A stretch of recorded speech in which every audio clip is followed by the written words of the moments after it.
সাফিনা সফরে বার হয়ে গেলেন। ও জমাকে হুজুর আমার সফরে চলে গেলেন। হুজুরের জাহাজটা নষ্ট হয়ে গেল।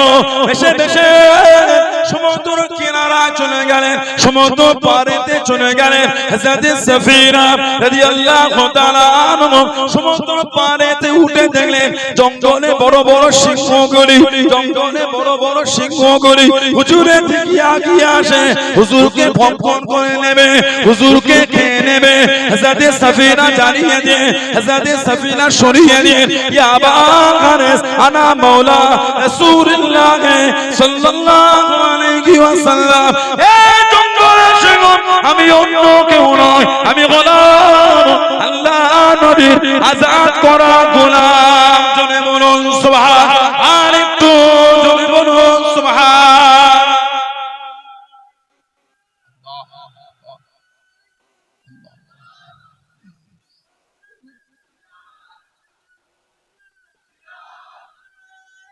আল্লাহ মুস্তাদরাকে হাকিমে এসেছে, ওনার জাহাজ নষ্ট হয়ে ভেসে পারে উঠে দেখছে জঙ্গল, সিংহগুলো ওনার সামনে এসে দাঁড়িয়েছে খাবে। দেখেই বলছে ইয়া আবুল হারেস, আবুল মানে বাপ, হারেস মানে তসনাস, লন্ড ভন্ড করে দিল। আমাদের ঘরে কিছু যুবক যুবক ভাই আছে, দেখবেন ওদের কাজই হলো লন্ড ভন্ড করে। আরে মা বোনেরা কি সুন্দর করে কাপড়টা গুছিয়ে রেখে, না হঠাৎ কি দরকার পড়লো, মা আসতে দেরি হয় আর সহ্য হলো, নিজেই আলমারি খুলে সব টেনে টেনে নামিয়ে যেটা দরকার ওটা নিয়ে বাকিগুলোকে কি সুন্দর করে আবার গুছিয়ে গুছিয়ে রাখে, তাই না? মেরা চাপা এলাকার কোন ছেলেটা আলমারিতে কাপড় গুছিয়ে রাখে? গোসল করে লুঙ্গি পরে থাকে মায়ের জন্য, উনি আবার কাপড় গুছিয়ে রাখে। কি কি দেখে একটু কাপড় গুছিয়ে যুবকরাকে সব ডাল দেখিয়ে আবার আলমারিতে রেখে, পরে যখন মা বোনদের দরকার হয় আলমারি সব নাড়ু হয়ে পায়ের কাছে জড়েছে। মা বিরক্ত হয়ে বলে, ওহ কি টান টানে ছেলে রে বাবা, জ্বালিয়ে কাপড় পরে ফেলে একটা জিনিসও গুছিয়ে রাখতে দেয় না। জঙ্গলে সিংহকে বলে আবুল হারেস, তসনস করার বাপ, ওর কাজই হলো লন্ড ভন্ড করে দেওয়া। হযরত সাফিনা রাদিয়াল্লাহু তাআলা যেই দেখে যে সিংহ ওনার দিকে এগিয়ে আসে, দেখে বলে ইয়া আবুল হারেস আনা মাওলা রাসূলুল্লাহ সাল্লাল্লাহু আলাইহি ওয়াসাল্লাম, এই জঙ্গলের সিংহ আমি অন্য কেউ না, আমি হলাম আল্লাহর নবীর আযাদ করা গোলাম। জোরে বলুন না সুবহানাল্লাহ। যেই বলেছে, যেই শুনেছেন ফাসামিয়া, সামিয়া ইয়াসমাউ মানে শোনা, যেই ওনার জবানের কথা শুনেছে বিশ্ব নবীর আযাদ করা গোলাম, সিংহ জবানে আওয়াজ করছেন টক টক, সাফিনা আমরা তোমাকে চিনে ফেলেছি, তুমি হতে আল্লাহর নবীর আযাদ করা গোলাম। জোরে বলুন, বললেন আলহামদুলিল্লাহ। এটা আমার নবীর শানই বোঝে। সাহাবারা যখন সফর থেকে ফিরতে রাত হলে জঙ্গলের বাইরে দাঁড়িয়ে আওয়াজ দিতে, নাহনু মিন আসহাবি রাসূলিল্লাহ সাল্লাল্লাহু আলাইহি ওয়াসাল্লাম, এই জঙ্গলের পশুরা আমরা হচ্ছে আল্লাহর রাসূলের সাহাবা, আজকে রাত আমরা এখানে থাকবো। ফখরুজ মিনহা, ফখরুজ মিনহা, তোমরা এখান থেকে সরে যাও, তোমরা আমাদের জন্য এই এরিয়াটা ফাঁকা করে দাও। কিতাব এসেছে আল্লাহ পাকের হুকুম, জঙ্গলের ওই এরিয়া থেকে জঙ্গলের পশুরা সরে যেত নবী পাকের সাহাবাদের রাত্রি যাপনের জন্য। জোরে বলো, বললেন আলহামদুলিল্লাহ।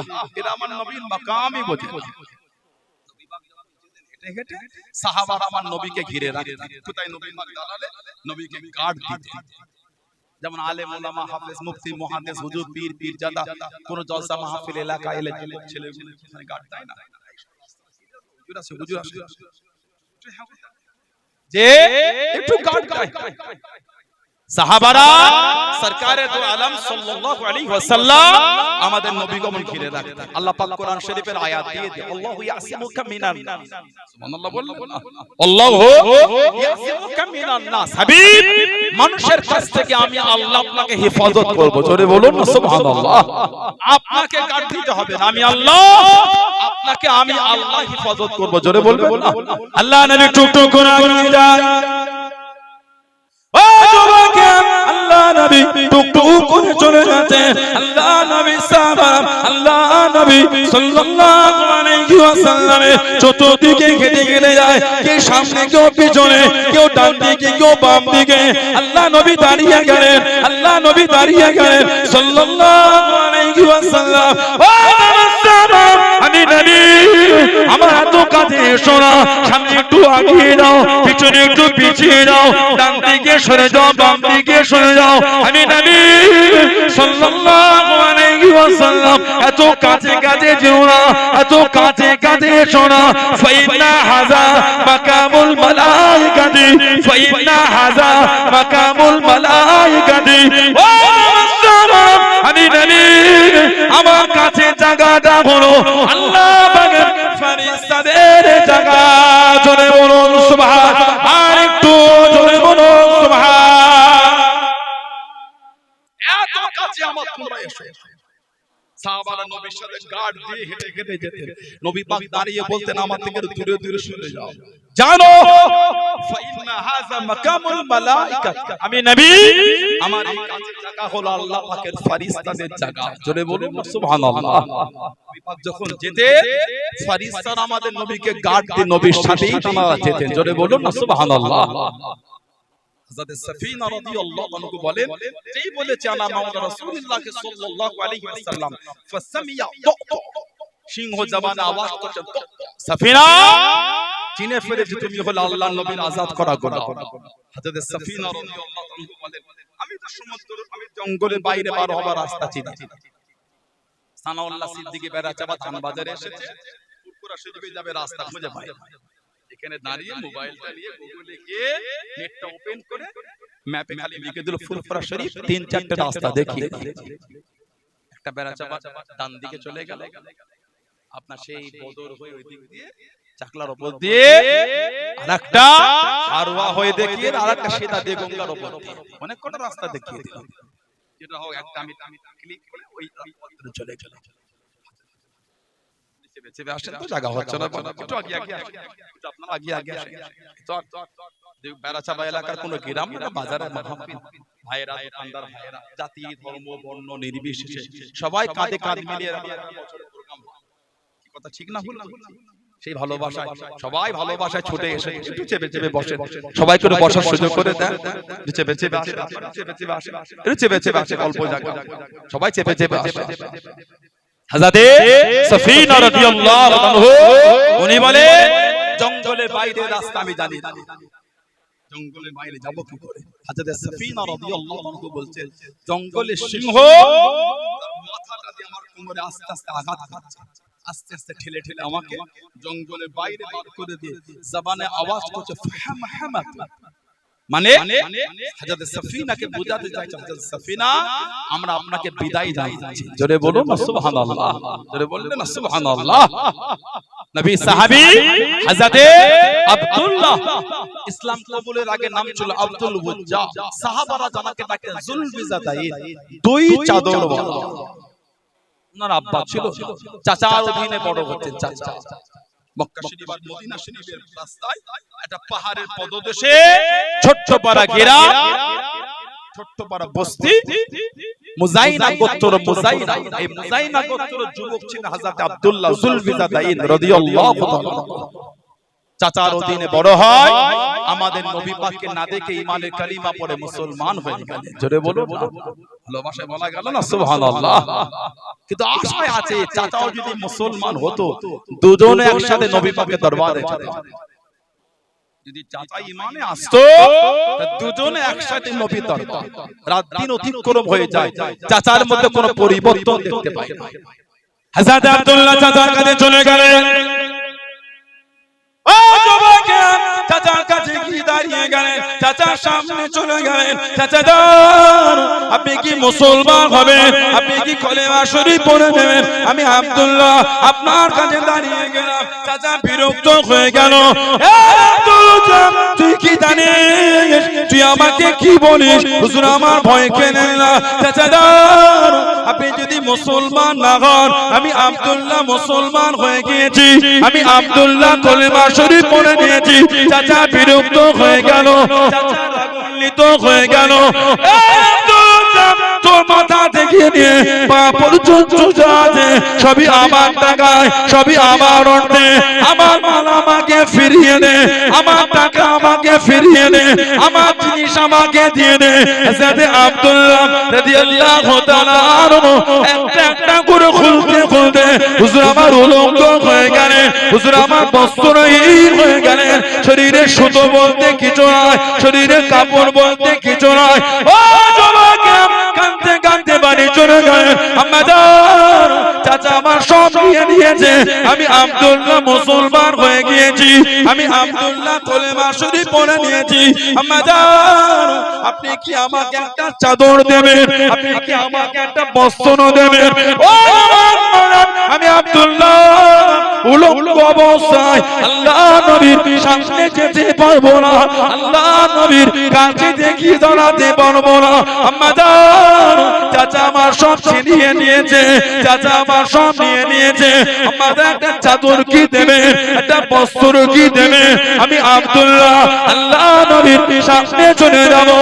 একটা চাদর দিলেন, চাদরটা জড়িয়ে নিয়ে কাঁদতে কাঁদতে চলে চোখরা পানিলে ছুঁড়ে ছুঁড়ে মদিনা শরীফের বাইরে দাঁড়িয়ে দাঁড়িয়ে গেলে আল্লাহ নবীর সামনে খালি গা যেতে পারবো না, খালি গা দাঁড়াতে পারবো না। চাদরটাকে খুলে নিয়ে দুটো টুকরা করে নিয়ে একটা টুকরা জড়িয়ে নিয়ে একটা টুকরা গায়ে নিয়ে মদিনার মসজিদে নববী শরীফে চলে গেলেন। জোরে বলুন সুবহান, আর একটু জোরে বলুন সুবহান।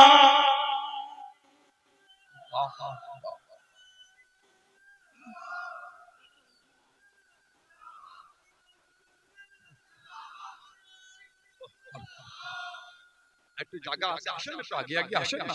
আসলে এত বড় জায়গা তাও লোক দাঁড়িয়ে একটু চেপে চেপে আসেন, চেপে চেপে বসেন না ভাই, একটু আগে আসেন সবাই মিলে বসে। আমরা আজকে ঠান্ডাও তো একটু আছে, যে একটু চেপে আসেন, একটু অনুরোধ জানাই, একটু আগে আসেন না ভাই। এই সামনে জায়গা একটু পূরণ করেন। ওটা কি সমস্যা? একটু আগে আসেন না ভাই। কি ওখানে কি সমস্যা? মানে নিচু হয়ে আছে নাকি? বলে গেছে বলে যাওয়া যাবে, জান্নাতের বাগান আমো বলে জান্নাতের বাগান বসে পড়তে হয়। আর অন্য জায়গায় উনি জান্নাতের বাগান দখল করে নেবেন ইনশাআল্লাহ। একটু চেপে চেপে আসে, একটু চেপে আসে।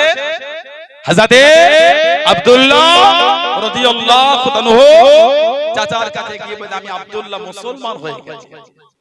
শরীরে সুতো বলতো কিছু ছিল। একটা যুবক ছেলে উলঙ্গ অবস্থায় মায়ের কাছে গিয়ে কাঁদছে, মা চাচা আমার সব নিয়ে নিয়েছে, একটা চাদর কি দেবে মা? আমি এই উলঙ্গ হয়ে নবী দরবারে যেতে পারবো না, একটা চাদর দাও না মা। আমি আব্দুল্লাহ মুসলমান হয়েছি, চাচা রেখে গিয়ে সব ছিনিয়ে নিয়েছে, আমি যে উলঙ্গ হয়ে নবীর কাছে গিয়ে দাঁড়াতে পারবো না। মা একটা চাদর দিলে জড়িয়ে নিয়ে কাঁদতে কাঁদতে ছুটছে নবীর দরবার। রাস্তায় দাঁড়িয়ে কাঁদছে আর বলছে নবীর কাছে যাব, শরীরে তো কিছু না, গা তো ফাঁকা, এই খালি গায়ে আল্লাহ নবীর কাছে দাঁড়ায় কি করে? আবার চাদরটাকে খুলে দুটো টুকরা করে এক ভাগ জড়িয়ে এক ভাগ গায়ে দিয়ে নববী শরীফে গেলেন। রাত হয়ে গেল, সারা রাত নববী শরীফে কাটিয়ে ফজরের আজান হলো। আল্লাহ নবী হুজরা শরীফের বাইরে দাঁড়িয়ে আছে, নবী পাকের চেহারা শরীফ দেখে মনটা খুশি হয়ে গেল। বলুন না সুবহানাল্লাহ। নবী পাক ইমামতি জায়গা দাঁড়ালেন, নামাজ হয়ে গেল। সরকারে দো আলম সাল্লাল্লাহু আলাইহি ওয়াসাল্লাম সাহাবাদের দিকে ঘুরে বসে ওয়াজ করছে। আল্লাহ নবী বলে, কে বাবা, তোমাকে তো আগে আমার দরবারে কোনোদিন দেখি না। উনি আমার নবীর কাছে গিয়ে বলে, হুজুর আমি আব্দুল উজ্জা, আমি মুসলমান হয়ে গিয়েছি। বলুন না সুবহানাল্লাহ। নবী পাকের নূরের হাতটা ধরে ঈমানের কালিমা পড়ে মুসলমান হয়ে গেলেন। জোরে বলুন না সুবহানাল্লাহ। আল্লাহ নবী বলে, তোমার নাম আর আব্দুল উজ্জা, আমি নবী তোমার নাম করে দিলাম আব্দুল্লাহ। বলেন সুবহানাল্লাহ। হযরতে আব্দুল্লাহ সাহাবাদের যখন শুনিয়েছিলেন চাদরটা দুটো ভাগ করেছিলেন, সেদিন থেকে সাহাবারা ওনাকে ডাকতেন জুলবিজাদাই, দুই চাদরওয়ালা। বলেন না সুবহানাল্লাহ। নবী পাক ওনাকে আসহাবে সুফফার মধ্যে নিলেন। আসহাবে সুফফা গরীব গরীব নবী পাকের সাহাবা, বাড়ি ছিল না, ঘর ছিল না, কিছুই ছিল না, সব নবী পাকের দরবারে থাকতেন। যারা হজে বা উমরায় গিয়েছেন জানেন, নবী পাকের রওজা শরীফের সাথে এরকম একটা বড় বড় চাতান আছে, আসহাবে সুফফা, ওইখানে গরীব গরীব সাহাবারা থাকতেন। এই আসহাবে সুফফার একটা সদস্য ছিলেন হযরত আবু হুরায়রা রাদিয়াল্লাহু তাআলা। জান্নাত থেকে সাহাবাদের মধ্যে সবথেকে বেশি হাদিস শরীফ বর্ণিত হয়েছে, সর্বাধিক হাদিস বর্ণনা করেছে 5374টি হাদিস শরীফ। সাইয়েদনা হযরত আবু হুরায়রা রাদিয়াল্লাহু তাআলা, মারওয়ান জামানা, মারওয়ান মারওয়ানের জামানায় জানার কাছে কিছু হাদিয়া পাঠিয়েছিল, কিছু হাদিয়া, কিছু দিরহাম, কিছু দিনার হাদিয়া পাঠিয়েছে মারওয়ানের জামানায়। রাত্রিরে পাঠিয়েছে মারওয়ান ওনাকে পরীক্ষা করার জন্য। নবী পাকের সাহাবা সকালবেলা আবার লোক পাঠিয়ে বলছে, মারওয়ান ওটা আপনার না, ভুল করে আপনাকে দিয়ে দেয়া হয়েছে, আপনার না, ওটা অন্য জনের। বাদশা মারওয়ান ওটা ফেরত চেয়েছে। যেই বলেছে হযরত আবু হুরায়রা রাদিয়াল্লাহু আনহু হুজুরের চোখ দিয়ে টপ টপ করে পানি ঝরছে। আহা কাঁদছেন আর বলছেন, বাদশাকে গিয়ে বলে দেন ও অর্থ তো আমার কাছে আর নাই। গতকাল রাতে যখন আমাকে দিয়েছে ওটা আমি আমার মনে করে সব গরীবদের মধ্যে তাকসিম করে দিয়েছি, বন্টন করে দিয়েছি। জোরে বলুন না সুবহানাল্লাহ। এখন বাদশা আমার থেকে চাইছে, আমি তো আর গরীবদের থেকে চাইতে পারবো না, আর তো আমি ফেরত নিতে পারবো না। বাদশাকে বলে দেন আমাকে যে প্রতি মাসে ভাতা দেয়, ভাতা প্রতি মাসে যেন হিসাব করে করে ওর থেকে যেন কেটে না, আমি দিতে পারবো না। যেটা আমাকে দিয়েছিল ওটা আমি আমার মনে করে আমার কাছে না রেখে গরীবদের মধ্যে বন্টন করে দিয়েছি। জোরে বলুন না সুবহানাল্লাহ। এটা হলো আমার নবী পাকের সাহাবাদের জীবন। হযরত আব্দুল্লাহ যুলফিজাতাইন রাদিয়াল্লাহু তাআলা নবী পাক ওনাকে আসহাবে সুফফার সদস্য করে দিলেন। কিতাবে এসেছে উনি মদিনার নববী শরীফে কুরআন শরীফ তেলাওয়াত করতেন। সাহাবারা আমার নবী দরবারে বিচার দিয়েছেন, হুজুর একটু ওনাকে মানা করে দেন না ইয়া রাসূলুল্লাহ, উনি যেন এতদূর কোরআন শরীফ না পড়ে। কেন কেউ নফল পড়েন, কেউ সুন্নাত পড়েন, কেউ কোরআন শরীফ পড়েন, কেউ ওয়াজিফা পড়েন, উনি একাই এতদূর তেলাওয়াত করে অন্য ইবাদত অসুবিধা হয়ে যায়, একটু মানা করে দেন। যেই বলেছেন আমাদের নবী পাক সাল্লাল্লাহু আলাইহি ওয়াসাল্লামের নূরের চক্ষু থেকে টপ টপ করে খালি পানি ঝরছে। আমাদের নবী ঝরঝর করে কাঁদছে আর বলছেন, আমি নবী আমার আব্দুল্লাহকে মানা করতে পারবো না, তোমরা আমাকে বলো না আমার আব্দুল্লাহকে মানা করতে। আমার আব্দুল্লাহ আল্লাহ আল্লাহর রাসূলের ভালোবাসায় সব ছেড়ে দিয়ে শুধু একটা চাদর জড়িয়ে আমার দরবারে চলে এসেছিল। বললেন না সুবহানাল্লাহ। আমার আব্দুল্লাহ যাকে অর্থ হাতছানি দিয়ে ডেকেছে, আমার আব্দুল্লাহ অর্থের দিকে তাকায়। আল্লাহ আল্লাহ রাসূল কত ভালোবেসেছে, সব ছেড়ে দিয়ে শুধু একটা চাদর জড়িয়ে আমার দরবারে চলে এসেছে। আমি নবী ওকে মানা করতে পারবো না, তোমরা আমাকে বলো না আমার আব্দুল্লাহকে মানা করতে। আমার আব্দুল্লাহ আল্লাহ আল্লাহ রাসূলের ভালোবাসা সব রেখে শুধু একটা চাদর জড়িয়ে আমার কাছে চলে এসেছে। আমার আব্দুল্লাহকে নিষেধ করো না, ওকে ইতমিনানের সাথে আল্লাহর কোরআন শরীফটা তেলাওয়াত করতে দাও। জোরে বলুন না সুবহানাল্লাহ। আমার নবী সাহাবী ছিলেন হযরত মুসআব বিন উমাইর রাদিয়াল্লাহু তাআলা। আমরা সেই দিনের ঘরে এসে আমাদের এত অহংকার, এত দাদাগিরি, এত হিমাগতি আমাদের মধ্যে ঢুকে গেছে। এগুলো হলো ধ্বংসের লক্ষণ। করে একটা দামি জামা পরাটা গুনার কোনো কারণ নয়। দামি জামা পরে সমাজে অহংকার দেখানো হলো অন্যায়ের কারণ। একটা দামি ফোন কেনাটা অন্যায়, গুনাহ না। আমার মাথা ঘাম পায়ে ফেলে ইনকাম করেছে, আমি কি লাভ না কষ্ট হচ্ছে? আমি তো যাকাত দিচ্ছি, দান সবই তো আদায় করছি, আমি তো হারামে নয় হালালে কিনেছি। একটা দামি ফোন কেনাটা গুনার কোনো কারণ না। একটা দামি ফোন কিনে সমাজে অহংকার দেখানো ওটা হলো গুনার কারণ। একটা দামি গাড়ি কেনাটা অন্যায়ের কোনো কারণ। আমি তো চুরি করে আমি আমার মেহনতের টাকায় কিনেছি, কথা ঠিক না ভুল? একটা দামি গাড়ি কিনে সমাজে অহংকার দেখানো এটা হলো গুনার কারণ। মোটরসাইকেল কিনে সমাজে দুলিয়ে হেলিয়ে দুলিয়ে যাচ্ছে, এটা কিন্তু ঠিক না। আমাদের অন্তর থেকে আল্লাহ আল্লাহ রাসূলের ভালোবাসাটা মুছে গেছে, তা না হলে আমাদের বাড়ির যুবকগুলো এগুলো করতে পারতো। গেল শাবানের 15 তারিখের রাত, একটা দুটো নয়, শয়ে শয়ে মোটরসাইকেল অ্যাক্সিডেন্ট হয়েছে।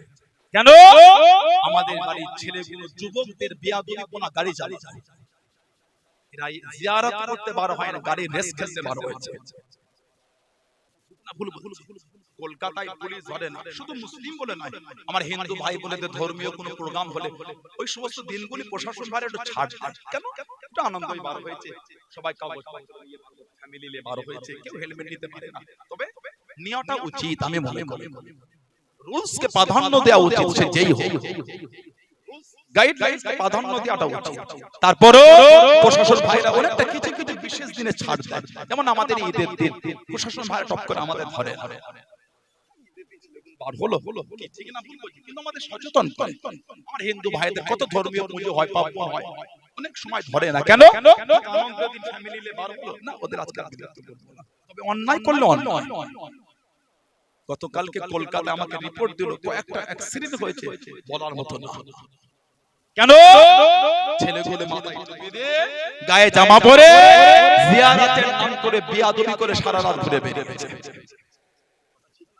এগুলো কিন্তু আমাদের উচিত না।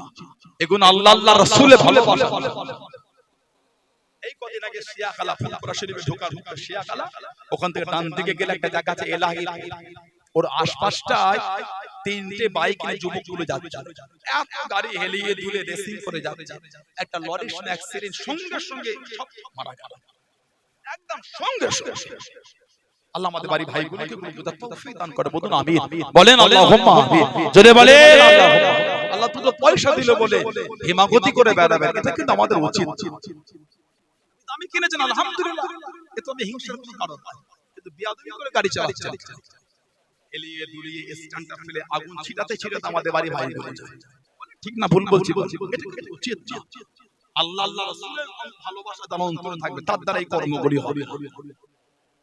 বলাতে আমার যুবক ভাইগুলো রাগ করলে আমরা ভালোবাসাতে বলবো না তো কি আপনাদের বলবে? রাগ করে না, তাড়িয়ে দিয়ে না আমাদের বাড়ির যুবকগুলিকে আমরা পকেটে টেনে না বুঝালে কে বুঝাবে? যুবকটা উঠে চলে যাবে, পরের জলসায় আর বসবে না, লাভ কি হবে? না না, নবীর আদর্শই পাথর গলে গেছে, নবীর আদর্শই মানুষের অন্তর গলতে বাধ্য। জোরে বলে, আর জোরে বলা গেল না, আমার নবীর আখলাকে পাথর হয়ে গেছে, নবীর আখলাকে, নবীর ভালোবাসা মানুষের অন্তর নরম হতে বাধ্য। জোরে বলুন না সুবহানাল্লাহ। হযরত নবী পাকের সাহাবী মুসআব বিন উমাইর রাদিয়াল্লাহু তাআলা, নবী পাকের যত সাহাবা ছিলেন সবথেকে বেশি উনি ছিলেন আমার নবী পাকের মতন পুরো দেখতে। জোরে বলবেন, 1.5 লক্ষ কম বেশি নবী পাকের সাহাবা, এই 1.5 লক্ষের মধ্যে উনি একা পুরো আমার নবীর মতন দেখতে। জোরে বলবেন সুবহানাল্লাহ।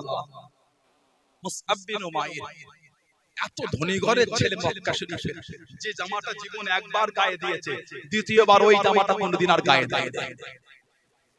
এত জমিদার ঘরের ছেলে যে জামা জীবনে একবার পরেছে, দ্বিতীয়বার আর পরে না। মক্কা শরীফে যে রাস্তাতে হেঁটে হেঁটে চলে যেতে, কিছুক্ষণ পরে যেই হাঁটতে দাঁড়িয়ে বলে দিত মুসআব বিন উমাইর গিয়েছেন। কেন? এত দামি খুশবু ব্যবহার করতেন, মক্কা শরীফে অত দামি খুশবু কেউ ব্যবহার করত না, এত জমিদার ঘরের ছেলে।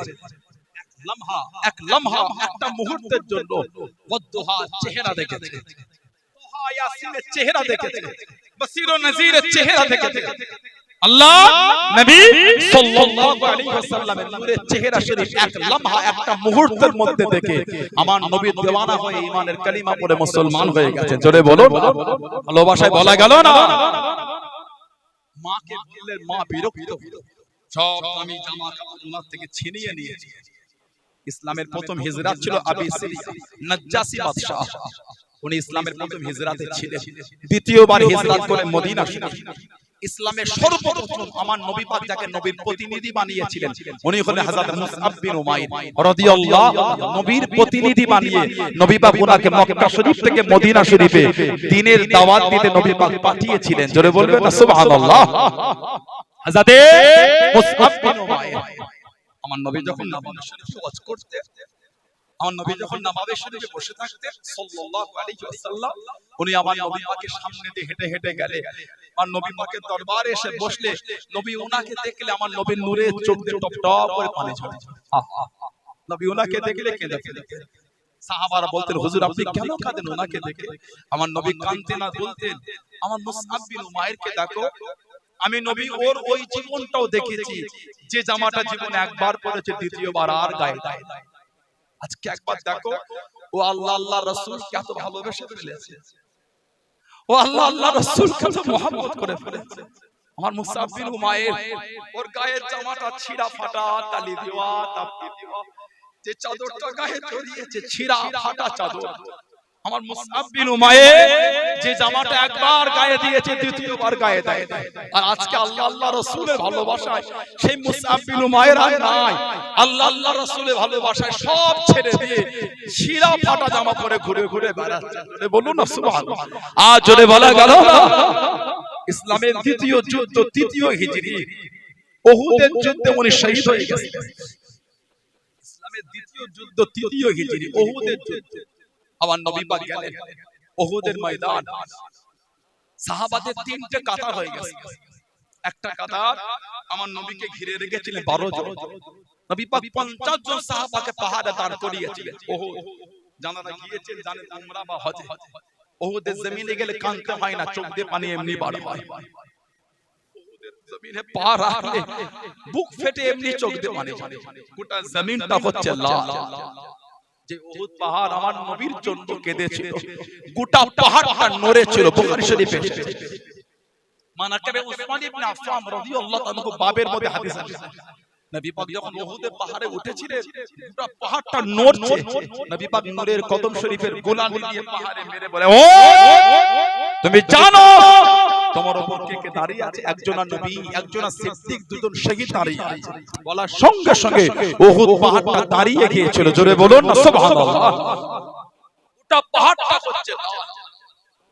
এই উহুদে পাহাড়ে নবী পাক 50 জন সাহাবাকে দাঁড় করেন, তোমরা সরবে। প্রথম চটকায় কাফেররা হেরে ভয়ে চলে যাচ্ছে। সাহাবা হুজুরা ভাবলেন যুদ্ধ শেষ, ওনারা জায়গা ছেড়ে নেবে। ওই মাল যেগুলো ফেলতে ফেলতে গিয়ে কোনো গনিমতের মাল বাড়া হয়। এই গনিমতের মাল সাহাবারা তুলতে ব্যস্ত হলে এই সুযোগে হযরত আবু সুফিয়ান রাদিয়াল্লাহু আনহু, উনি মুসলমান, ফতে মক্কার পরে হযরত আবু সুফিয়ান রাদিয়াল্লাহু আনহু ওনার নেতৃত্বে ওই পাহাড়ের পিছন দিক থেকে সাহাবাদের উপর আচমকা আক্রমণ করে দিলেন।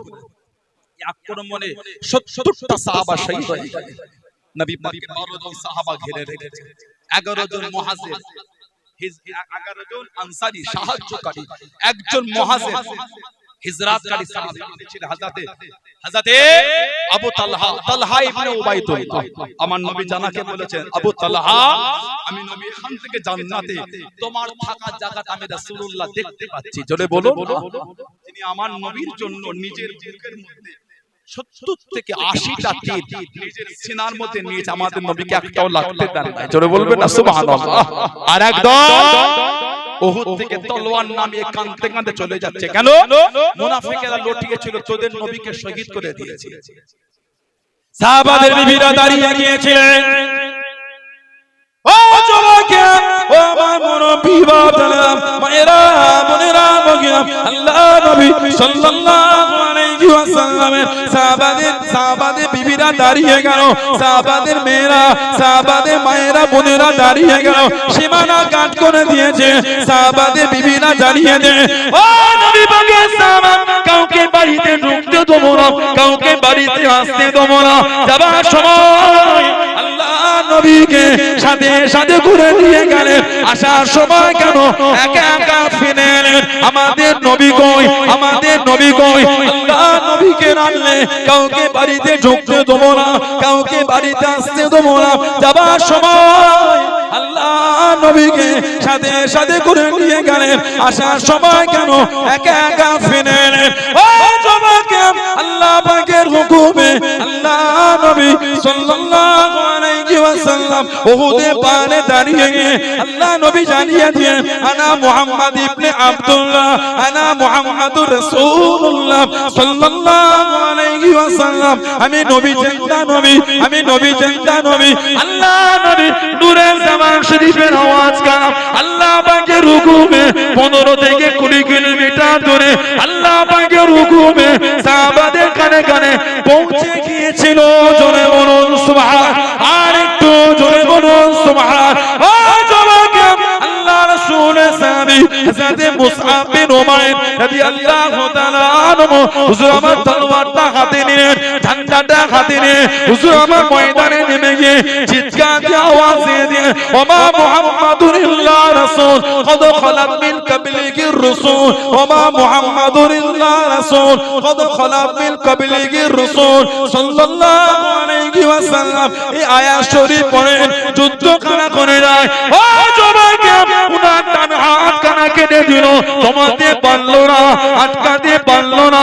হযরত মুসআব বিন উমাইর রাদিয়াল্লাহু তাআলা আনহু যুদ্ধের ঝান্ডা খানা বাম হাতে করে তুলে নিয়ে যুদ্ধ খানা চালিয়ে যায়। বলুন সুবহান। আর জোরে বলুন সুবহানাল্লাহ।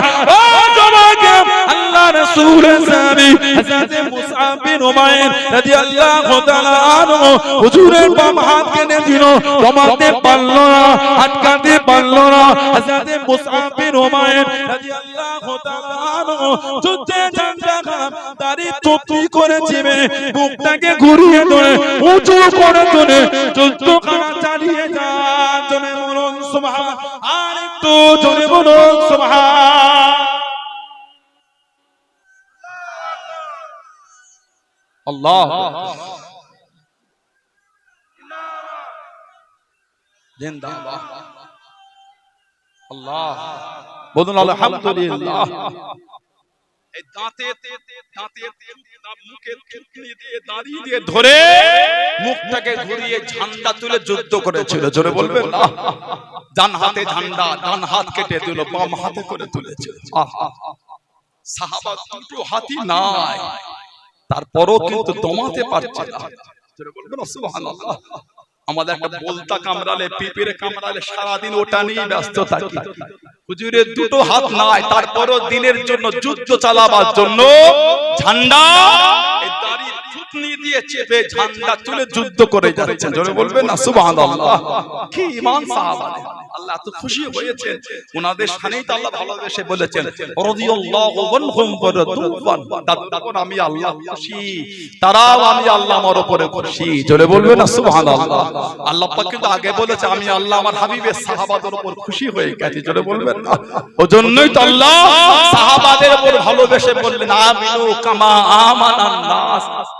আমিনু, তোমরা ঈমান আনো। কেমন ঈমান? আল্লাহ কামা, যেমন আমানান নাস। এই নাসের তাফসীর হচ্ছেন সাহাবা। যেমন ঈমান আমার হাবিবের সাহাবারা এনেছেন, ওই ঈমান তোমরা আনো। সাহাবাদের ঈমানের প্রশংসা আমার আল্লাহ পাক কোরআন শরীফে করেছে। জোরে বলবেন না সুবহানাল্লাহ। এমনি না, আমার নবীর একটা সাহাবী ছিলেন হযরত ওমর রাদিয়াল্লাহু তাআলা আনহু। জানাকে আল্লাহ পাক ইসলাম জাহানের দ্বিতীয় নম্বর খলিফা করেছে। হাদিস শরীফে এসেছে লাউ কানা নবিয়ুন বাদি লাকানা ওমর। আমার নবী বলেছেন যদি আল্লাহ আমার পরে কাউকে নবী বানাতেন আল্লাহ ওমর ফারুককেই নবী করতেন। বলুন না সুবহানাল্লাহ। তারপরেই নবী বলেছেন আনা খাতামান নবী লা নবিয়্যা বাদি বা লা বাদি নবিয়্যা। আমি হলাম শেষ নবী, আমার পরে আর নবী হবে না বা নবী আসবে না। যদি নবী হতো আল্লাহ ওমর ফারুক আল্লাহ নবী বানাতেন। জোরে বলবেন না সুবহানাল্লাহ। হুজুর যে রাস্তাতে যেতেন ওই রাস্তায় ইবলিস পা দিত না। আমাদের নবী বলেছে সাল্লাল্লাহু আলাইহি ওয়াসাল্লাম তোমরা যখন নেক লোকেদের আলোচনা করবে আমার উমারের আলোচনাটা বাদ দেবে না। সুবহানাল্লাহ বলবেন না? তোমরা যখন নেক লোকেদের চর্চা করবে আমার উমারের নামটা বাদ দিও না। বলেন না সুবহানাল্লাহ। শরীরে যে জামাটা পরতেন 16 থেকে 17 জায়গায় খালি তালি দেওয়া, টাপটি দেওয়া, সেলাই করা থাকতো। আহা, গোটা পৃথিবীর যিনি মুসলিম উম্মার খলিফা ছিলেন, পৃথিবীর অর্ধেকটা যিনি শাসন করেছেন। জোরে বলবেন না? পৃথিবীর অর্ধেক যিনি শাসন করলেন হযরত ওমর রাদিয়াল্লাহু তাআলা আনহু। হুজুর যে জামাটা গায়ে দিতে 16 থেকে 17 জায়গায় তালি দেওয়া, ইনারা হলেন আমাদের ইসলামের খলিফা। কি জীবন তারা করে গেছে, বলেন সুবহানাল্লাহ। কি জীবন তারা কাটিয়েছে। মদিনা শরীফের বাইরে লাভা বার হয়েছে। লাভা জিওগ্রাফিতে আমরা পড়েছিলাম অগ্নিয়গিরি, মালভূমি, সমভূমি, অগ্নিয়গিরি, লাভা। জিওগ্রাফি আমরা পড়েছিলাম, লাইট টেস্ট করেছিলাম, মালভূমি, সমভূমি লাইট স্কেচ করেছিলাম, ল্যাবে গিয়ে লাইট টেস্ট করেছিলাম। জিওগ্রাফি মদিনা শরীফের বাইরে লাভা বার হয়েছে, জমিন ফেটে। পৃথিবীর বিভিন্ন জায়গায় বার হয় না, দাবালন শুরু হয়ে যায়। এবং জিওগ্রাফি সাবজেক্ট, জিওগ্রাফিতে এগুলি আসে। দাবালন এই কদিন আগে America Los Angeles city, California, America California Los Angeles সিটিতে দাবালন হয়ে গেল। বলবে হুজুর খুশি হলেন না? মুসলমান মানুষের কষ্টে খুশি হতে পারে না, এটা আমার ঈমান। জোরে বলো না, নিরীহ মানুষের কষ্টে আমরা খুশি হই না। আর ইসলাম আমাকে নিষেধ করেছে। কথা ঠিক না ভুল? আমার ইসলাম আমাকে মানা করেছে। কেন শান্তি? আজকে কিছু কিছু নিউজ দেখলে সত্যি আমাদের মনটা খুব কষ্ট দেয় যে কি মানুষ নোংরা জায়গায় চলে গেল, মানুষের চিন্তাটাকে মানুষ বিসর্জন দিয়ে দিল। মনুষ্যত্ব, হিউম্যানিটি মানুষের মধ্যে আর না, দিন দিন কমে যাচ্ছে। কি জানো কি হয়ে গেল? কথা ঠিক না ভুল বলছি? আমরা ধর্মের খেলাতে ব্যস্ত আছি, মানবতার খেলায় ব্যস্ত আছি, মেলবন্ধনের খেলায় ব্যস্ত নয়, সম্প্রীতির খেলায় ব্যস্ত নয়, আমরা অশান্তির খেলায় ব্যস্ত আছি, খেলতে ব্যস্ত আছি। বলুন আস্তাগফিরুল্লাহ। ঘৃণা লাগে, নিজেকে মানুষ বলে পরিচয় দিতে লজ্জা লাগে আমাদের। তাদের থেকে মানুষ খারাপ হয়ে গেছে। গত কয়েক মাস আগে সোশ্যাল সাইটে ভিডিও দেখছিলাম, কোন জায়গায় বন্যা হয়েছে, প্লাবন হয়ে গেছে, সেখানে একটা শুকনো কিছু একটা তক্তার উপরে একটা বানর আছে আর একটা বাঘ আছে। বাঘ আর বানরের মনে হয় বড়টা বন্ধু, বলে না, বাঘ আর বানরের মনে হয় বড়টা বন্ধু, একসঙ্গে মনে হয় যায়, অসুবিধা হয় হয় হয় বাঘ বানর অসুবিধা হবে, বাঘ ছাড়বে একটু, হ্যাঁ ছাড়বে, কিন্তু ওই অবস্থায় বাঘটা বানরটাকে কিছু বলছে না, একে অপরের মধ্যে খুশিতে খেলা খেলা। অনেকে দেখেছে কি বলতে, আমি দেখেছি সোশ্যাল সাইটে, একটা পশুর মধ্যে দেখেন কতটা তার মনে দয়া, মানুষের মধ্যে বর্তমান দয়া নাই, ঘৃণা লাগে ভাবতে গেলে, লজ্জা লাগে। আজকের ধর্মের মধ্যে অশান্তি করতে চাও, কেন করতে চাও? তুমি তোমার ধর্মের নিয়ম কানুন পদ্ধতি মানো, আমি আমারটা মানি। আমার উচিত না আপনার ধর্মের কোন নিয়মে আমার আগুন তোলা, আপনার উচিত না আমার ধর্মের কোন বিধান আগুন তোলা। ধান বাজারে যাচ্ছে, কত আমার হিন্দু ভাইরা, দোকানদার ভাইরা আছেন, বাইরে আছে, প্রশাসন ভাইরা আছে, রাস্তা ক্লিয়ার করে দিয়েছে, ঠিক না ভুল বলছি? এই আমি দেগঙ্গার উপর থেকে আসলাম, দেগঙ্গা আমার হিন্দু ভাইদের থানাতে মানে কীর্তন হচ্ছে সম্ভবত, আমি ঠিক জানি না, তারপরে মনে হয় কীর্তন হচ্ছে বা ধর্মীয় কোন প্রোগ্রাম, রাস্তা কি সুন্দর তারা ক্লিয়ার করে দিয়েছে, কথা ঠিক না ভুল বলছি? আবার এই বেড়াচাবা চৌমাথা থেকে দেগঙ্গার দিকে গেলে হিন্দু ভাইদের বাম দিকে একটা মন্দির আছে, আমরা অনেক সময় এদিক দিয়ে আসি, মন্দিরে তাদের পুজো হয়, ধর্মীয় ব্যাপার হওয়াটা স্বাভাবিক, কেন করবেন? আমি আমারটা বললে তিনি তারটা কেন করবেন? তিনি তারটা বললে আমি আমারটা কেন করব? এটা ভারতবর্ষ, জাতি ধর্ম বর্ণ সবাই আমরা কাঁধে কাঁধে মিলে বাস করি। ডক্টর ভীমরাও আম্বেদকর যে সংবিধান রচনা করেছে, এই সংবিধানে ভারতবাসী যে তার মৌলিক অধিকার, যে তার ধর্মের বিধান মাথা উঁচু করে পালন করবে, কি সুন্দর তারা পালন করে। রাস্তা যখন আমরা আসি ক্লিয়ার, প্রশাসন ভাইরা চৌমাথায় তো 24 ঘন্টা সার্ভিস দিয়ে দিচ্ছে, রাত 1টার সময় এলো হুজুরটাকে পাস করে দিচ্ছে, 12টায় এলো পাস করে দিচ্ছে, আর সন্ধ্যে 6টায় এলো পাস করে দেয়। কি কথা বল না, ঠিক বলছি বলে আমার ভাইরা বাচ্চা দিতে, কিন্তু কেন কেন এগুলি হবে? আমাদের একে অপরের মধ্যে হিংসা, একে অপরের মধ্যে নোংরা বাক্য ছড়াছড়ি কেন হবে? কথা ঠিক না ভুল বলছি? কেন হবে? আমরা কি মানুষ না? আমাদের কি মানুষ নয়? আমরা কি সভ্য সমাজের নয়?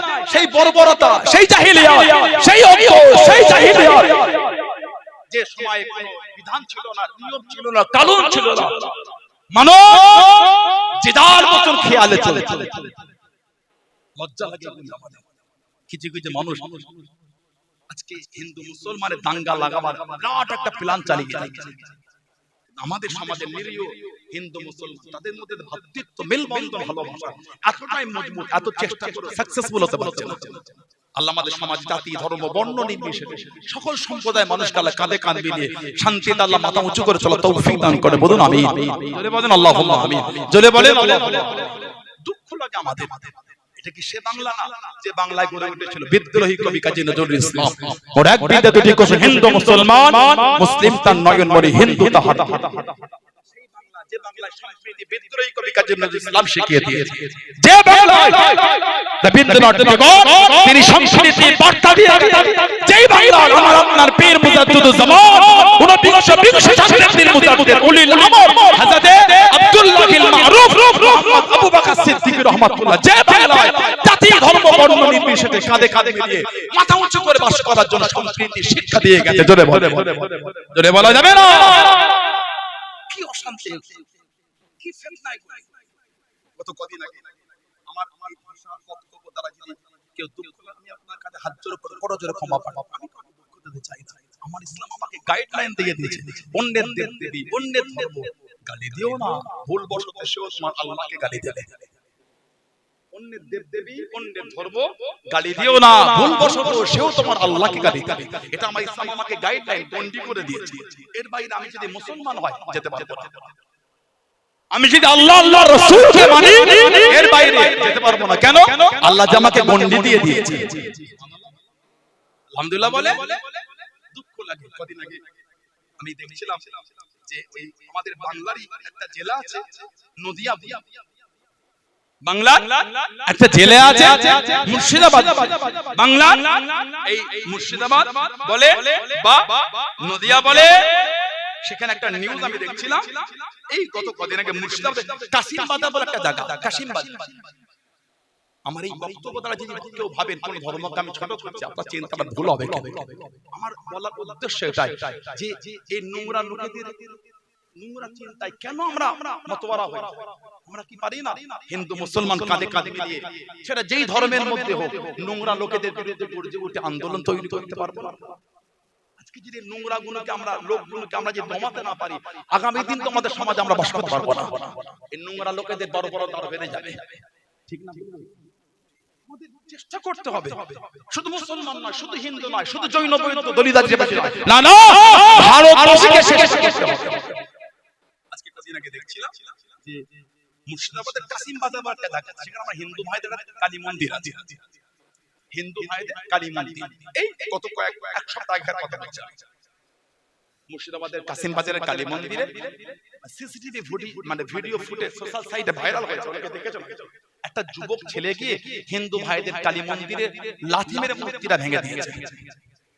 বলেন যদি কোনো মুসলমান করে থাকে ঠিক করে, যারা ভুল করেছে আপনার ইমানে বলেন তো দেখি, মুসলমানটা শাস্তি হওয়া উচিত না উচিত না? ধর্ম থেকে না অন্যায় থেকে? এটাই হলো বড় কথা। কে কোন ধর্ম আমি জানি না, অন্যায় করে শাস্তি হবে। আজকে আমাদের সমাজে ধর্ম থেকে শাস্তি দেওয়া হয়, এটাই তো ভুল হয়ে যায়। ধর্ম অন্যায় থেকে শাস্তি দেয়, মুসলমান অন্যায় করে শাস্তি দেন ধর্মের জন্য নয়, অন্যায়ের জন্য। কোন অন্য সংস্কৃতির লোক অন্যায় করলে শাস্তি দেন, ধর্ম অন্যায় থেকে শাস্তি দেয়। দুঃখ লাগে এগুলো আমাদের। গত পরশু দিনের ঘটনা বলছি, এই পশ্চিম বাংলা দক্ষিণ 24 পরগনা বারুইপুর বিন্দাখালী, উত্তর ভাগ বিন্দাখালী, ওই পাশে মসজিদের মধ্যে ঢুকে মসজিদের মেম্বারে দাঁড়িয়ে দাঁড়িয়ে পিচ্ছাপ করেছে। বলে কেন যুবকটাকে প্রশাসন ভাইয়ের, আমি প্রশাসন ভাইদের ভালোবাসা দাঁড়াই, প্রশাসন ভাইয়ের আমাদের এইখানটায় আছে, ঠিক না? ঝড় পানি, গরম ঠান্ডা বৃষ্টি, ঝড় তুফান, তারপরেও কিন্তু রেনকোটটা পরে পানির সময় আমার প্রশাসন ভাইরা মোর মাথায় দাঁড়িয়ে সার্ভিস দিয়ে যাচ্ছে। এত গরম হয়েছে, ঘেমে লেগে যাচ্ছে, সেই প্রশাসনের উর্দিটা পরে এই চৌমাথায় দাঁড়িয়ে সার্ভিস দিয়ে যাচ্ছে, ঠিক না? এত কনকনে ঠান্ডা, দাঁড়াতে পারি না আমরা, তারপরও প্রশাসন ভাইরা জ্যাকেট পরে ওইখানে দাঁড়িয়ে সার্ভিস দিয়ে যাচ্ছে। তারপরও প্রশাসন ভাইদের মধ্যে কিছু ঘৃণিত, কিছু নিকৃষ্ট লোক, তারা সুপারিশের অজুহাতে চাকরি পেয়ে গেছে। ওরা ভারতবর্ষের লোকেদের জুতো বাওয়ার যোগ্যতা রাখে না। কারা? শুধু মুসলমান নয়, ভারতের লোকেদের। কদিন আগে ভিডিও দেখলাম হরিয়ানা একটা জেলা, হরিয়ানার একটা জেলা, সে ওই জেলা কনস্টেবলকে প্রতিদিন বলে মুসলিমদের মহিলা নিয়ে রেপ করবে। ফালতু কথা আপনাকে বলতে আসি। এই পুলিশটা ভারতের জনগণের জুতো বাওয়ার যোগ্যতা রাখে না, ঠিক না? ভুল না, ভুল না, ভুল না, ভুল না। প্রশাসন ভাইরা আমাদের এইখানটায় আছে, প্রশাসন ভাইদের আমরা সর্বাবস্থা স্যালুট জানাই। কিন্তু এই নিকৃষ্ট, এই নোংরা হীন মানসিকতার প্রশাসন, না না, ওরা প্রশাসন, ওই প্রশাসনের পোশাকটাকে তারা কুলাঙ্গার তৈরি করছে। ওই নোংরা লোকটা এই প্রশাসন হবার যোগ্যতা তো দূরের কথা, আমাদের জুতো বাওয়ার যোগ্যতা ওর নাই। প্রত্যেকদিন বলে মুসলিম পাড়া থেকে মুসলিম মহিলা নিয়ে রেপ করবে। কনস্টেবলটা কেঁদে কেঁদে 3টে ভিডিও ছেড়েছে, বলছে আমি প্রতিদিন মুসলিম মেয়ে পাবো। তো জঘন্য চিন্তা। প্রশাসনের যদি এই জঘন্য চিন্তা হয়, সাধারণ লোকগুলো কোথায় যাবে? একটু আমি কাউকে ছোট করতে আসি, আবার বলছি প্রশাসন ভাই আমাদের সবসময় সম্মানের জায়গায় ছিল, আছে, থাকবে, ঠিক না? কত কষ্ট, সেই কোথা থেকে এসে কোথায় পোস্টিং হয়ে ডিউটি করে যাচ্ছে, বছরে একবার মায়ের মুখ দেখতে পাচ্ছে না, কাছে কাছে। কম বিসর্জন নয়, কিন্তু সব জিনিসটা অর্থ দিয়ে হয় না। মানুষের শান্তির কাছে অর্থ কাজ করে না। ভ্যান চালাই যে সেও মাঝে মাঝে বলে ভাই ভাড়া যাবে না, চলো না ভাই 100 টাকা দেবো, 50 টাকা আমার 100 দেবো না। কেন? ওইটু শান্তি পেতে চায়। একটু নিজের অন্তরে খুশি উপভোগ করতে চায়। অনেক সময় যারা গাড়ি ভাড়া কাটে, ভাই যাবে ভাই কলকাতা এয়ারপোর্ট, না 1800 ভাড়া হয় 2200 দেবো, 400 বেশি না ভাই, আরে 2500 দেবো, যাবো ভাই, যাবো না রে ভাই 3000, আরে যাবো না, কেন? একটু ফ্যামিলি গেলে শান্তি পেতে চাই, বাবাকে নিয়ে আত্মীয় দিলে একটু সময় কাটাতে চাই, কথা ঠিক না? সেই প্রশাসন ভাইয়েরা আমাদের সব ছেড়ে দিয়ে তারা আমাদের এই সমাজকে সুন্দর করে পরিচালনা করার জন্য ডিউটি পালন করে যাচ্ছে। ওনারা কি আমাদের ভালোবাসা পাওয়ার যোগ্য নয়? অবশ্যই। আবার বলছি আমাদের অন্তরে রয়েছে থাকে, আমাদের আমরা স্যালুট জানাই। কিন্তু এই জঘন্য প্রশাসন করি, যদি তোমার এতই নোংরা চিন্তা হয়, পতিতালয়ে চলে যাও, কথা বলতে হবে, পতিতালয়ে চলে যাও। আল্লাহ পাক এই নোংরা হীন মানসিকতা যারা প্রশাসনের ডিপার্টমেন্টে জব করছে, এই হীন মানসিকতার লোকদের থেকে আল্লাহ আমাদের হেফাজত করে, বলুন আমিন। জোরে বলেন আল্লাহুম্মা। যে কথা বলছিলাম, ওই বিন্দাখালী ওখানে মসজিদের মিম্বারে পেচ্ছাপ করেছে, বলছে একজন নেশা করিয়ে মদ খাইয়ে তাকে যুবকটাকে নাকি ভুলিয়ে দিয়েছে। আস্তাগফিরুল্লাহ বলে। কোন লোকের যদি এই চিন্তা হয় মুসলমানদের মিম্বারে গিয়ে পেচ্ছাপ করে দেয়, ভালো বলে মনে হয় কি আপনার? ইসলামকে ছোট পারবেন কেন? ইসলামের ইজ্জত আল্লাহ দিয়েছেন। বলে যে দিনের হিফাজতকারী আল্লাহ, সেই দিনকে আপনি কি মিটাবেন? ফেরাউন মিটে গেছে, সাদ্দাম মিটে গেছে, নমরুদ মিটে গেছে, হামান মিটে গেছে, আবু জেহেল মিটে গেছে, আবু লাহাব মিটে গেছে, উতবা মিটে গেছে, শাইবা মিটে গেছে, আবুল বুখতারি মিটে গেছে। আজও মুহাম্মদ রাসূলুল্লাহ ঝান্ডা আজও পৃথিবীর মানচিত্রে আজও উড়ে বেড়াচ্ছে। জোরে বলে সুবহানাল্লাহ। জোরে বলা যাবে না? আবু জেহেলের ঝান্ডা ওঠেনি, মুহাম্মদ রাসূলুল্লাহ সাল্লাল্লাহু আলাইহি ওয়াসাল্লামের ঝান্ডা আজ পৃথিবীর মানচিত্রে উঠছে। জোরে বলো। কোরআনকে তুমি শেষ করবে, আমার আল্লাহ যে ওয়াদা করেছে, ইন্না নাহনু নাযালনা যিকরা ওয়া ইন্না লাহু লাহাফিজুন। কোরআন শরীফ আমি আল্লাহ নাযিল করেছি, কোরআনের হেফাজত আমি আল্লাহ করব। জোরে বলো। পৃথিবী একদিকে হয়ে যাবে, কোরআন শরীফ তখন জিন্দা থাকবে। জোরে বলো সুবহানাল্লাহ। কাশিমনগর, এই কাশিমনগরে এই কালী মন্দিরে ঢুকে হিন্দু ভাইদের মূর্তি লাথি মেরে ভেঙেছে। কি গালিস কাজ বলেন, কি ঘৃণিত কাজ বলেন তো। সিসিটিভি ফুটেজ ভাইরাল হয়েছে, ওই ছেলেটাকে অ্যারেস্ট করেছে, ছেলেটার নাম প্রকাশ হয়েছে তাপস মণ্ডল। লজ্জা লাগে, কেন আমাদের হিন্দু মুসলমান কেন লাগাতে চাই? আমরা তো লাগাতে চাই, আমরা তো ফিতনা করছি। আজকে এখানে বাজার বলে আমার ভাইয়েরা কিন্তু চিকেন বিরিয়ানি করেছে, ঠিক না ভুল বলছি? কেন? সবাই আমরা চাই না আমাদের মেলবন্ধন নষ্ট হোক, ঠিক না ভুল বলছি? একদিন নাই চিকেনই খেলাম তো কি হয়েছে? কথা ভুল না ঠিক বলছি? আজকে এই সমাজের সুন্দর পরিবেশটা অটুট রাখার জন্য আমাদের মেলবন্ধন, আমাদের সংস্কৃতি, আমাদের ভালোবাসা, কাঁধে কাঁধ মিলে চলাটা, এটাকে মজবুত রাখার জন্য আমরা আমাদের চিন্তা বদলে দিচ্ছি। এটাই তো আমাদের সংস্কৃতি। কথা ভুল না ঠিক বলছি? দুঃখ লাগে, কষ্ট লাগে এগুলো দেখলে। হাম কাপড়া দেখে পহচান লেতা হো ও কোন है? সেই এনআরসি, সিএ, এনপিআর, হাওড়া জেলার উলবেরিয়ার পাশে যে ট্রেন ভেঙেছিল না, বেশ কিছুদিন পরে নেটে, পেপারে, পত্রিকায়, সোশ্যাল সাইটে, নিউজে ভিডিও আসলো, খবর হলো ওগুলো মুসলমান নয়, মিথ্যা টুপি করে কাজ করেছে। আজও পেপারে আজব, আমি মিথ্যা বলিনি। তখন কেউ কেউ ভাষণ দিয়ে আমরা কাপড়া দেখে পহচান ও কোন है?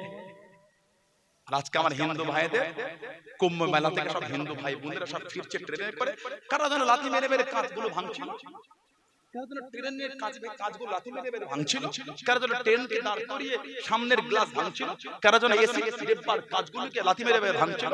এখন কাপড়া থেকে পেছান কেন? আমাদের উপর হিংসা, আমাদের করে কেন আপন করতে পারছে? এই তো পাশে বাদুরিয়া, মাসের কেল্লা কেতনি, বাদুরিয়া পুরা মাসের কেল্লা পৃথিবী জানার সান্নিধ্যে কি হিন্দু, কি মুসলমান, কি জৈন, কি বৌদ্ধ, কি দলিত, কি আদিবাসী, কি পাঞ্জাবি, কি গুজরাটি, কি শিখ, কি বৈদ্য, জানার সান্নিধ্যে আসলে ইংরেজদের বিরুদ্ধে আন্দোলন প্রখর করার জন্য একটা তাদের মধ্যে উদ্দীপনা, একটা আলাদা জজবা তৈরি হতো। মাসের কেল্লা পৃথিবী সহবতে বসলে কথা ঠিক আছে না? আন্দোলন একাধিকে কোথা হিন্দু ভাই গড়ে তুলেছে, কোথা মুসলমান গড়ে তুলেছে, কোথা দলিত গড়ে তুলেছে, কোথা আদিবাসী গড়ে তুলেছে। এই গোটা ভারত জুড়ে বিভিন্ন সম্প্রদায়ের লোক ভারতবাসী আন্দোলন গড়ে তুলেছে। ইংরেজ আমার দেশ ছেড়ে যেতে বাধ্য হয়েছে। কথা ঠিক বলছে না? কেন আমাদের ভালোবাসা নষ্ট হবে? আমাদের মেলবন্ধন কেন নষ্ট হবে?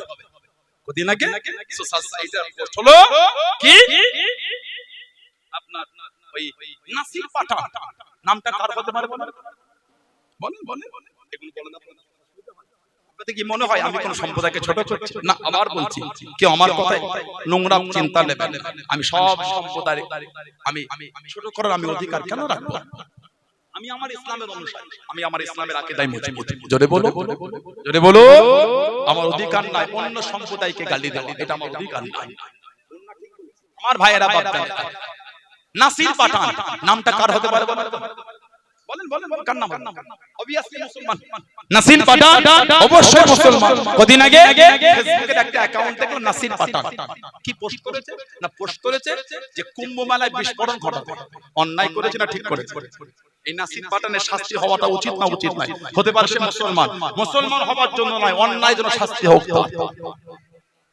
শাস্তি দাও নাসির পাঠান ফেসবুকের অ্যাকাউন্ট সেখান থেকে পোস্ট করা হচ্ছে কুম্ভ মেলায় বিস্ফোরণ ঘটাবে অন্যায় যদি মুসলমান হয় শাস্তি দাও আমরা বলছি যত করা শাস্তি তত করো আমাদের এইরকম জঘন্য নাসির পাঠান আমাদের দরকার এরকম জঘন্য নাসির পাঠান আমাদের দরকার যার মনের মধ্যে এত নোংরা চিন্তা থাকে ওই জঘন্য নাসির পাঠান আমাদের দরকার নাই কুলাঙ্গার এটা কুলাঙ্গার এটা যত কড়া শাস্তি হয় নাসিরকে দেন আপনারা প্রশাসন ভাইরা তাদের আবার স্যালুট জানাচ্ছি আবার ভালোবাসা জানাই প্রশাসন ভাইরা এই নাসির পাঠানের অ্যাকাউন্ট থেকে তাকে অ্যারেস্ট করে আসল নাম প্রকাশ হলো অজয় কুমার কেন দাঙ্গা লাগাচ্ছে কেন ফিতনা লাগাচ্ছে কই আমাদের হিন্দু মুসলমানের মধ্যে কোনো দ্বিধাবোধ নাই কোনো ভেদাভেদ কোনো অশান্তি নাই আমাদের মেলবন্ধন নিয়ে তো চলাফেরা কই আজকে তো আমার হিন্দু ভাইটা আমাদের মন্দিরে এদিকে মাইক লাগলে কই গান বাজায় কই হিন্দু ভাইদের মন্দিরে পূজা করে আমরা এখানে বক্স লাগিয়ে গজল বাজাই না এটাই তো মেলবন্ধন এটা তো আমাদের সংস্কৃতি আল্লাহ আমাদের সংস্কৃতি অটুট রাখেন বলুন আমি জোরে বলেন আমি জাতি ধর্ম বর্ণ সমস্ত সম্প্রদায়ের মানুষকে আল্লাহ কাঁধে কাঁধ মিলিয়ে শান্তিতে মাথা উঁচু করে চলা তৌফিক দান করে বলুন আল্লাহুম্মা আমিন নোংরা হীন বাজে ঘৃণিত নোংরা লোকেদের নোংরা চিন্তা থেকে আল্লাহ আমাদের দূরে রাখেন বলুন আল্লাহুম্মা আমিন জোরে বলেন আমার ভাইরা হযরতে ওমর রাদিয়াল্লাহু তাআলা মদিনা শরীফের বাইরে লাভাবাদ হয়েছে লাভা জমিন पे আগুন ধরে আসছে সেই ক্যালিফোর্নিয়ায় কদিন আগে দাবালন হয়ে গেল হুজুর খুশি হলেন না খুশি হতে পারি না কিন্তু ওরা এতদিন ইসরায়েলকে অস্ত্র দিয়ে লেবানন সিরিয়া হামাস গাজা তাবা বানিয়ে ফেলেছে আর বাচ্চাদের ভিডিওগুলোকে আনন্দ দিয়েছে আল্লাহ ছাড় দেন ছেড়ে দেন আল্লাহ ছাড় দেন ছেড়ে দেন ক্যালিফোর্নিয়া লস অ্যাঞ্জেলস সিটিতে কেউ বোম ফেলে না আল্লাহর তরফ থেকে গজব শুরু হয়ে গেছে ঝড় হয়েছে আগুন জ্বলেছে আর পানি হয়েছে যাবে কোথায় পালাবার রাস্তা আল্লাহ ছাড় দেন আল্লাহ ছেড়ে দেন আবু জেহেলকে আল্লাহ ছাড় দিয়েছিল ছেড়ে দেন নবীকে ফেলবে কষ্ট করতে নিজেই বলে নবীকে ভাই যদি একটু তুলতে সুবহানাল্লাহ রে বলা গেল না মুসলমানের ক্ষতি করতে যেও না মুসলমানকে হেফাজত আল্লাহ করছেন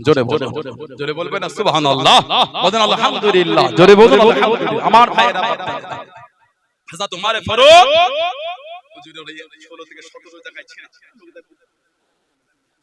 এই জুব্বা উনি বলে নিয়ে যাও ওই আপনার যে লাভা পাশে লাভা সামনে ধরবে হুজুরের ছিরা জুব্বা লাভা সামনে ধরে আল্লাহ পাকের হুকুম আর মদিনা শরীফের দিকে না এবার উল্টো দিকে ফিরে চলে যাচ্ছে জোরে বলুন সুবহানাল্লাহ ওনার জামানায় ইসলামের দ্বিতীয় খলিফা আমার নবী পাকের নিজের চাচা হযরত আব্বাস রাদিয়াল্লাহু তাআলা উনি একটা বাড়ি করেছিলেন ঘর কি হযরত আব্বাস সাহাবারা জানাকে জিজ্ঞাসা করলেন আপনি বড় না নবী বড় উনি জবাব দিয়েছেন আল্লাহু আকবার ওই যে বড় তো নবী সুবহানাল্লাহ বলে বড় তো নবী খালি দুনিয়ায় আশাটা আমার একটু আগে হয়ে গেল বড় আমার নবী জোরে বলবেন না সুবহানাল্লাহ নবী পাকের নিজের চাচা বলছে বড় আমি না বড় নবী আমি আব্বাস রাদিয়াল্লাহু আনহু খালি দুনিয়ায় আগে এসেছি বড় আমার নবী জোরে বলুন না সুবহানাল্লাহ এটা বাড়ি করেছিলেন বাড়ি আমার নবীকে দেখেছিলেন নবী গেলেন চাচা জানের বাড়িতে ছাদ দেওয়া বাড়ি দেখে নবী বলে চাচা জান বাড়ি করেছেন পানি বার হবার ড্রেন নালা করে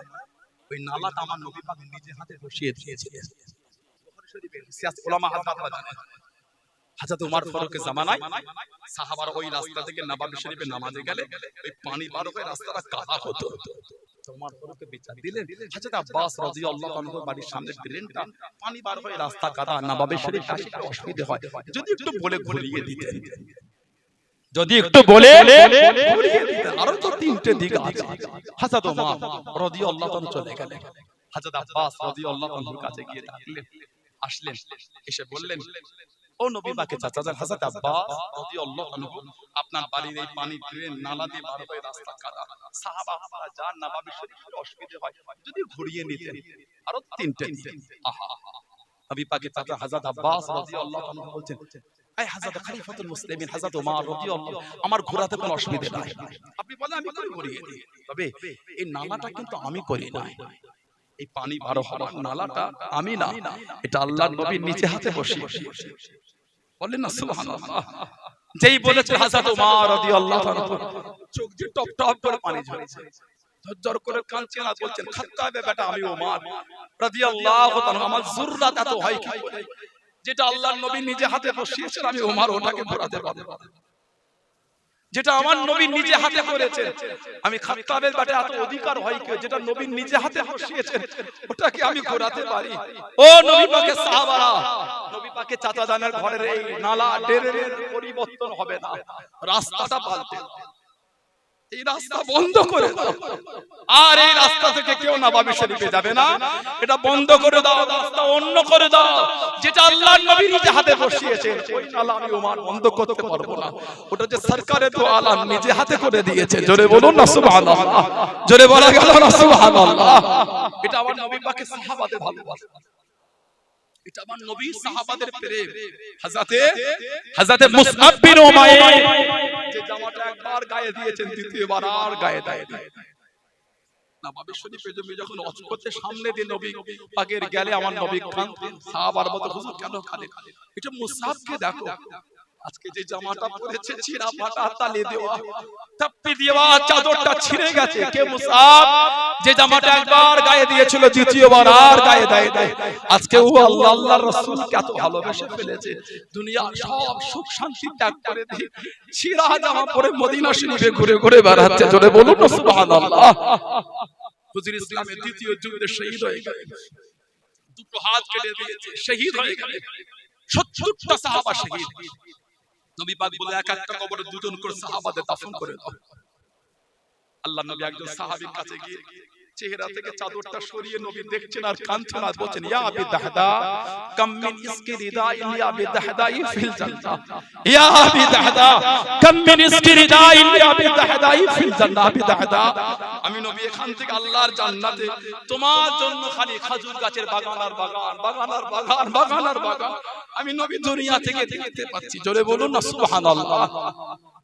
সব কবরে দুজন করে সাহাবা, দুজন বাকি আছে, একজন আমার নবীর চাচা সাইয়্যিদুনা সাইয়্যিদুশ শুহাদা হযরত আমির হামজা রাদিয়াল্লাহু তাআলা, আর একজন মুসআব বিন উমাইর রাদিয়াল্লাহু তাআলা, 40 বছর বয়স। নবী পাক দেখছেন সেই দূর থেকে নবী পাকের ফুফুজান সাফিয়া বিনত আব্দুল মুত্তালিব রাদিয়াল্লাহু তাআলা দুটো চাদর হাতে করে নিয়ে ছুটছেন আর কাঁদছেন, আর জবানে বলছেন, শুনেছি আমার ভাই আমিরে হামজা নাকি শহীদ হয়ে গেছে, শুনেছি আমার ভাই আমিরে হামজা তার গলা থেকে নিয়ে চুনচু কাফেররা ছিঁড়ে কলজা দুটোকে কেটে বার করে নিয়ে চলে গেছে, শুনেছি আমার ভাই আমিরে হামজা রাদিয়াল্লাহু তাআলা আনহু চোখ দুটো নাকি কাফেররা উঠিয়ে নিয়ে চলে গেছে। চাদর এনেছে, একটু আমার ভাইয়ের গায়ে দেবো আর ভাইয়ের লাশটা একবার দেখবো। আমাদের নবী পাক সাল্লাল্লাহু আলাইহি ওয়াসাল্লামের নূরে চক্ষু থেকে টপ টপ করে পানি ঝরে, নবী কাঁদেন আর বলেন, জুবাইর আমার নবীর নিজের ফুফুতো ভাই, মাকে কি একটু আটকে দাও, মাকে আমার চাচা জানের লাশের কাছে আসতে দিও, তোমার মা যদি চাচা জানের লাশটা দেখে যা আর সহ্য করতে পারবে না। মায়ের কাছে গিয়ে দাঁড়িয়ে গেল, মা আপনার যা হবে, মা কাঁদেন আর বলেন, এই দুটো চাদর একটু চাচার ভাইয়ের গায়ে দেবো আর একবার ভাইয়ের লাশ দেখবো। কাঁদছেন আর বলছেন, মা নবী পাক আপনাকে নিষেধ করেছে। দুটো চাদর নেওয়া হলো, একটা বড় চাদর একটা ছোট চাদর। সাহাবারা বলে, ইয়া রাসূলুল্লাহ সাল্লাল্লাহু আলাইহি ওয়াসাল্লাম কোন চাদরটা কাকে দিয়ে? নবী পাক ঝরঝর করে কাঁদছেন আর বলছেন, বড় চাদর আমার মুসআব বিন উমাইরকে দিয়ে দাও, ছোট চাদর আমার চাচা জানের গায়ে দিয়ে দুজনকে এক কবরের মধ্যে দাফন করে। এত আল্লাহ আল্লাহ রাসূল ভালোবেসেছেন, সব ছেড়ে দিয়ে ছিঁড়া জামা পরে ঘুরে ঘুরে বেড়াতেন। জোরে বলুন সুবহানাল্লাহ। হযরতে আব্দুল্লাহ যুলফিজাতাইন রাদিয়াল্লাহু তাআলা নবী পাকের কাছে এসে কাঁদছেন আর বলছেন, হুজুর দোয়া করে দেন, আমি যেন শহীদ হয়ে যাই। আমাদের নবী দোয়া করেন, আল্লাহ আমার আব্দুল্লাহ রক্তটা কাফেরদের জন্য হারাম করে দেন। জোরে বলো, যেমন দোয়া চাইলেন। আল্লাহ নবীর সামনে চলে গেলেন। ও যুবকেরা, ও আমার মুরব্বি বাবারা, হযরত খালিদ বিন ওয়ালিদ রাদিয়াল্লাহু তাআলা আনহু আল্লাহ নবীর কাছে দেখি দাঁড়িয়ে গেলেন। আল্লাহ নবীর সামনে চলে গেলেন। ইয়া রাসূলুল্লাহ হাবিবাল্লাহ, ইয়া রাসূলুল্লাহ হাবিবাল্লাহ, আল্লাহ পাকের নবী সাল্লাল্লাহু আলাইহি ওয়াসাল্লাম, হুজুর বিয়াদি মাফ করুন, গুস্তাখিটা ক্ষমা করুন, হুজুর আপনি আমার জন্য দোয়া করেন, আমি যেন শহীদ হয়ে যাই, আমি যেন শহীদ হয়ে যাই। আল্লাহ নবী জানিয়ে দিয়ে, আল্লাহ নবী শুনিয়ে দিয়ে, ও বাবা খালিদ বিন ওয়ালিদ রাদিয়াল্লাহু তাআলা আনহু, তুমি শহীদ হবে না বাবা, তুমি শহীদ হবে না বাবা। ইয়া রাসূলুল্লাহ হাবিবাল্লাহ, আল্লাহ পাকের নবী সাল্লাল্লাহু আলাইহি ওয়াসাল্লাম অমুক সাহাবীকে জানিয়ে দিয়ে, বাবা তুমি শহীদ হবে, অমুক সাহাবীকে শুনিয়ে দিয়ে, বাবা তুমি শহীদ হবে। ইয়া রাসূলুল্লাহ হাবিবাল্লাহ, আল্লাহ পাকের নবী, হুজুর আমি কেন শহীদ হব না?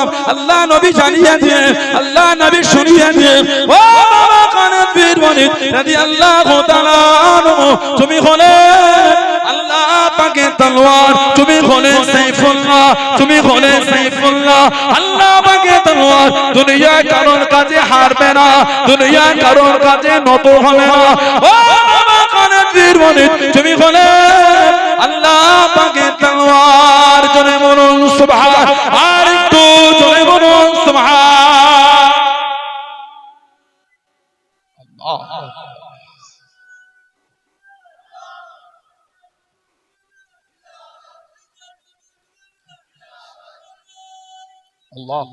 তুমি হলে সাইফুল্লাহ, আল্লাহ তোমাকে আল্লাহ তলোয়ার বানিয়েছেন। বলুন না সুবহানাল্লাহ।